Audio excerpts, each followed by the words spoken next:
अब उसको ध्यान से समझिएगा। क्या बोल रहे हैं कि काम और प्रेम में बहुत अंतर है। आप जो संसार में काम करते हो वो स्वार्थ है, वो प्रेम नहीं है।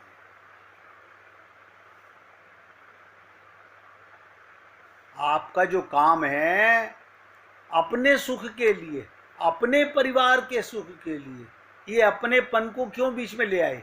भाई यही काम है। अपनापन जहां आया वहां काम है, जहां दूसरे को सुख देने का काम आया वहां प्रेम है।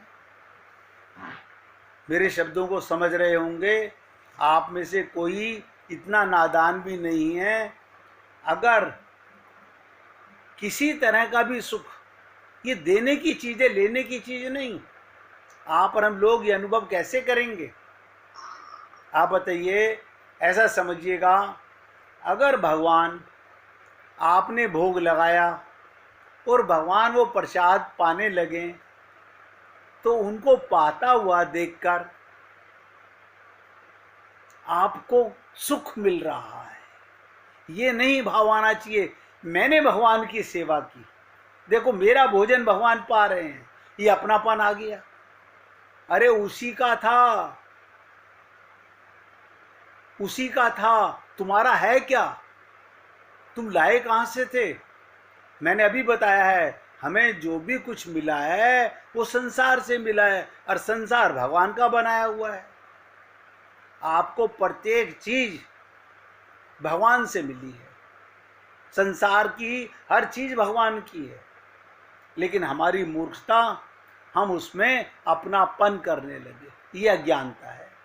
बताइए, सोच के देखिएगा, आप किसी को पूछो, सब में पाप भरा हुआ है, मेरा ये, मेरा ये, मेरा ये, मेरा ये। तुरंत संत महात्मा समझ लेते हैं ये कितना अज्ञानी है।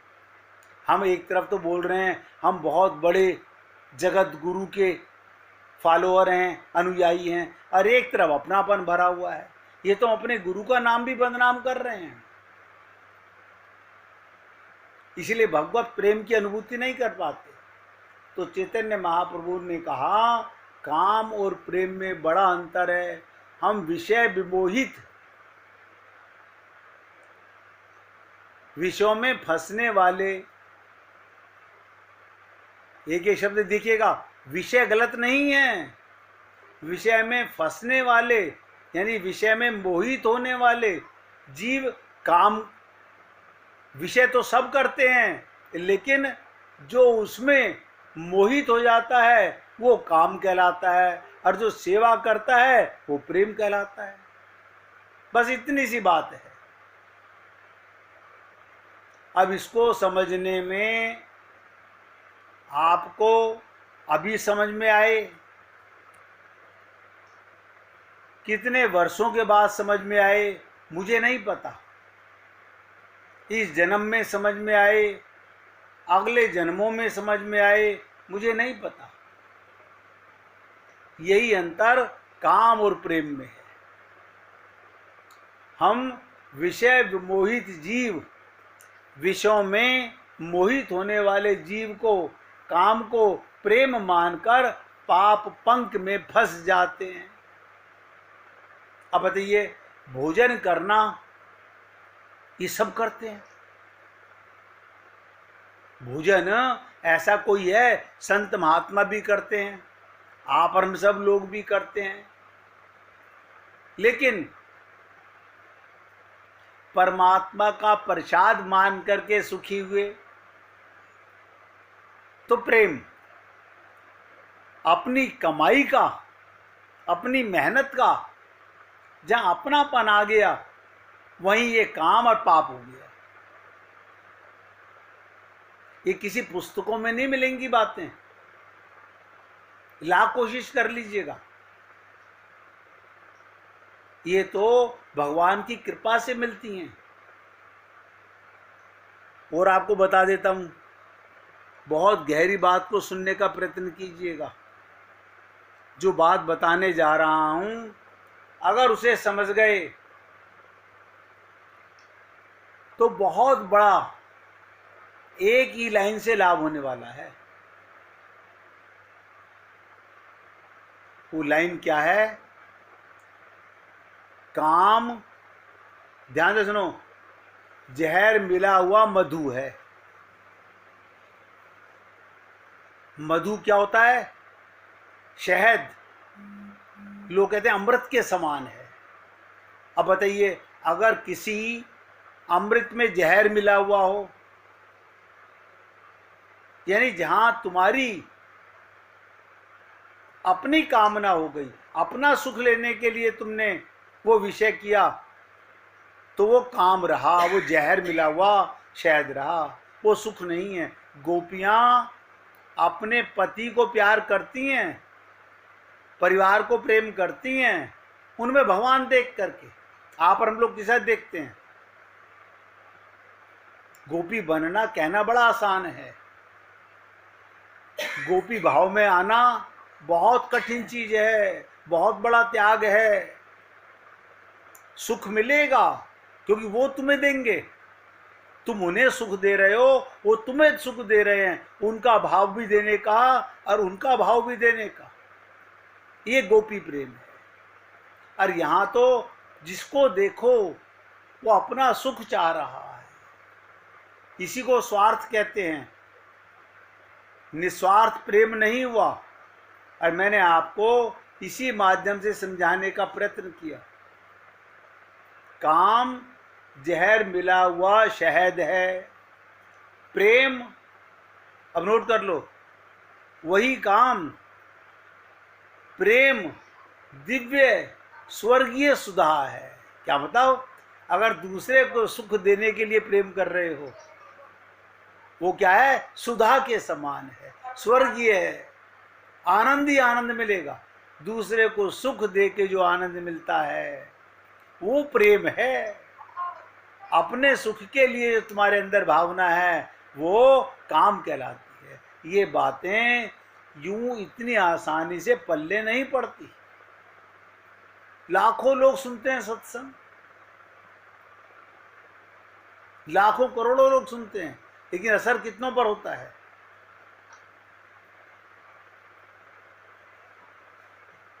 अब देखिएगा, गहरी बात बताने जा रहा हूं। जहां कामना होगी, जहां अपने सुख की कामना होगी, वो थोड़ी देर बाद दुख में बदल जाएगा। और जहां प्रेम, दूसरे को सुख देने का भाव होगा, वो बढ़ता चला जाएगा। अब बताइए, एक काम नफरत पैदा कर रहा है और वही काम सुख देने का भाव है तो आनंद बढ़ा रहा है। ये बातें जहन में इतनी आसानी से बैठती नहीं।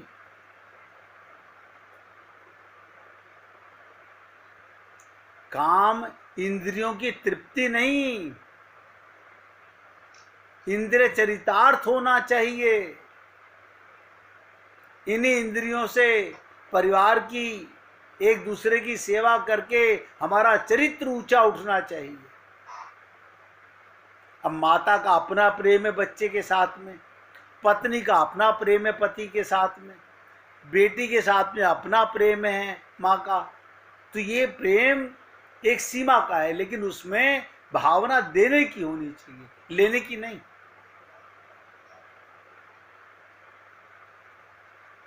इसीलिए अपनी इंद्रियों का सुख लेना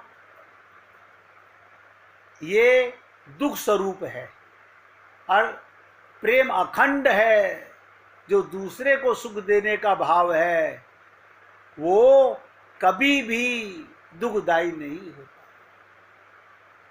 जहां अपनी कामना है वो विषय की तृष्णा है, प्रेम में विषय विस्मरण है। काम वही है, एक तरफ वही चीज लेने में, मैंने आपको कहा विषय तृष्णा है, और प्रेम विषय विस्मरण है। वहां पे अपनी इच्छा ही नहीं, काम का लक्ष्य विषय है और आत्म तृप्ति है।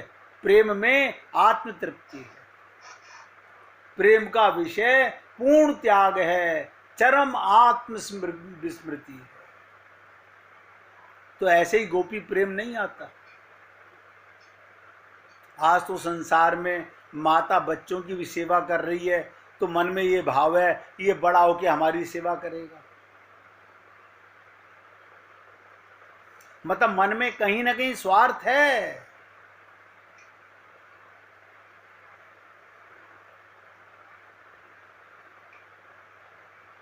ध्यान से सुनेंगे, जब चर्चा चली पड़ी है तो आपको बताने जा रहा हूं सच्चे प्रेम की परिभाषा क्या है। यथार्थ प्रेम काम का नाश हो जाता है, अपनेपन का भाव नहीं है, सेवा का भाव है। यथार्थ प्रेमी अपने प्रेमास्पद को सुख पहुंचाने की इच्छा से, यानी दूसरे को सुख देने की इच्छा को कामना कहते हैं। लेकिन आप और हम लोग इन बातों को ना तो समझ सके हैं और ना हमने कभी समझने का प्रयत्न किया है। हमने समझने का प्रयत्न भी नहीं किया।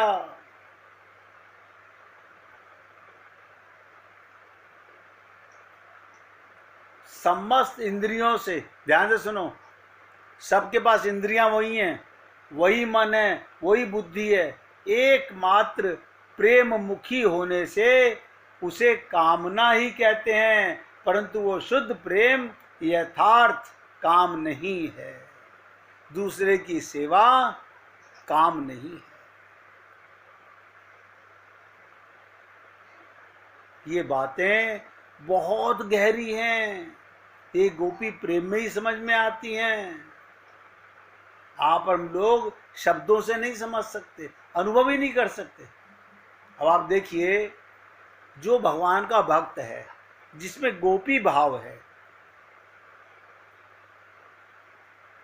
कल चर्चा करेंगे, कल रामनवमी है, कि रामनवमी का उत्सव किस प्रकार मन में होना चाहिए, किस प्रकार हमारा हृदय राम के नवमी को उत्साहित करे, कैसे हम मनाएं उसको, क्या करें हम उसके अंदर, ये कल चर्चा करेंगे। आज उनके एक भक्त की सुन लीजिए। तुलसीदास जी को किसी ने कहा, क्या कहा, कि जगन्नाथ जी पुरी में आपके राम ही तो हैं।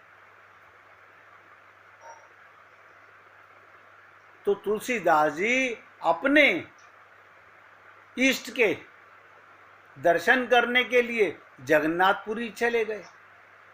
अब मंदिर में तो भक्तों की भीड़ होती है, देखकर प्रसन्न मन से अंदर घुस गए, जगन्नाथ जी का दर्शन करते ही निराश हो गए। बताइए, यानी कितना भाव लेके गए, अपने इष्ट का, अपने राम का दर्शन करने जा रहा हूं, और अंदर दर्शन करते ही निराश हो गए। क्यों? उनका भाव क्या लेके गए थे और वहां क्या देखा। अब विचार किया कि ये जगन्नाथ जी, कभी आप भी दर्शन करके आओगे, वो हस्तपाद विहीन है, ना उनके हाथ है ना उनके पैर हैं। तो तुलसीदास जी को लगा मेरे भगवान नहीं हो सकते। दुखी मन से तुलसीदास जी बाहर निकलकर दूर जाकर के एक पेड़ के नीचे बैठ गए और सोचा,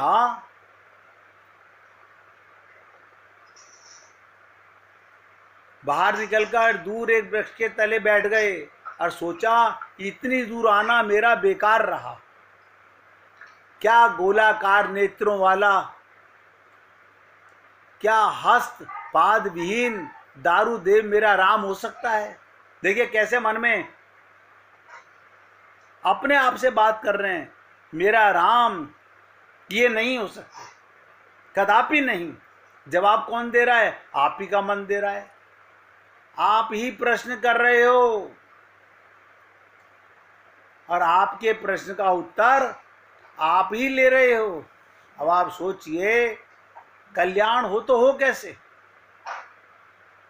मन में एक द्वंद्व छिड़ गया। तुलसीदास जी को लगा मैं इतनी दूर आकर अपने राम के दर्शन नहीं कर सका।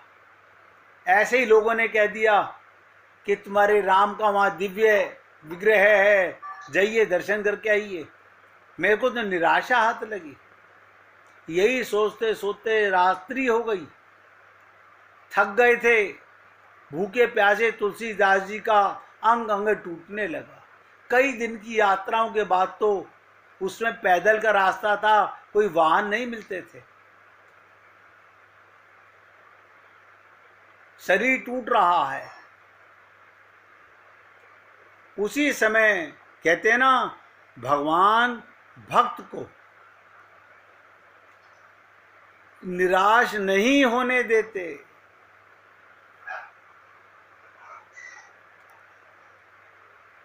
भगवान अपने भक्त को निराश नहीं होने देते, उसे प्रेम की कोई ना कोई अनुभूति कराते हैं। अचानक रात्रि को एक आहट हुई, वे ध्यान से सुनने लगे। कोई बालक आवाज दे रहा है, अरे बाबा तुलसीदास कौन है? एक बालक हाथ में थाली लिए वो पुकार रहा था। तभी तुलसीदास जी उठकर बोले, हाँ भाई मैं ही हूं तुलसीदास। बालक ने कहा, अरे आप यहां हैं, मैं बड़ी देर से आपको खोज रहा हूं। बालक ने कहा, लीजिए, जगन्नाथ जी ने आपके लिए प्रसाद भेजा है। देखिए भगवान खुद ही आए हैं बालक बनके और कह रहे हैं जगन्नाथ जी ने आपके लिए प्रसाद भेजा है। तुलसीदास बोले, कृपा करके इसे वापस ले जाएं। बालक ने कहा, आश्चर्य की बात है, यहां तो लोग हाथ पसार के मांगते हैं और ये तो स्वयं महाप्रभु ने आपके लिए भेजा है और आप अस्वीकार कर रहे हो। तो बच्चे ने पूछा, कारण तो बता दो। तो तुलसीदास बोले, अरे भाई मैं बिना अपने राम को भोग लगाए कुछ ग्रहण नहीं करता, और ये तो जगन्नाथ का झूठा प्रसाद है, मैं अपने राम को समर्पित न कर सकूं, ये मेरे किस काम का। उसी समय जो भगवान बालक बन के आए थे बोले, मुस्कुराते हुए कहा, बाबा आपके इष्ट ने, राम ने ही तो भेजा है। तुलसीदास बोले, नहीं, ये बिना हाथ पैर के मेरे राम नहीं हो सकते। तुलसीदास बोले, ये हस्तपाद विहीन दारू मूर्ति मेरे इष्ट राम नहीं हो सकते, कदापि नहीं हो सकते। अब देखिएगा, अब भगवान अपने भक्त की रक्षा कैसे करते हैं, अपने भक्त को निराश नहीं होने देते। बालक ने कहा, आपने श्री रामचरितमानस में आपने ही तो इस रूप का वर्णन किया है। तुलसीदास जी की आंख खुली कि छोटा सा बालक मेरी रामचरितमानस की बात बता रहा है।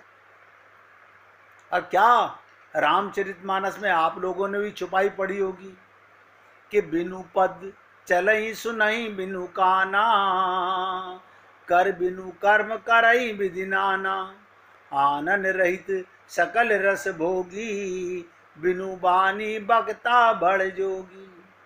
अब तुलसीदास जी देखिएगा, कोई जगाने वाला चाहिए, पुण्य आत्मा हो, भगवान का भक्त हो, गोपी भाव हो, तो भगवान स्वयं बांसुरी बजाते हैं।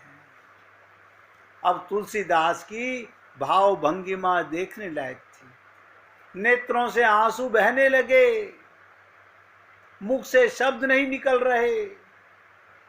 थाल रखकर बालक ये कहकर अदृश्य हो गया। क्या क्या क्या अदृश्य हुआ, मैं ही राम हूं। अब सोच के देखो, मेरे मंदिर के चारों द्वारों पर हनुमान का पहरा है, विभीषण नित्य मेरे दर्शन को आता है। कल प्रातः तुम भी आकर दर्शन कर लेना, कहकर चले गए।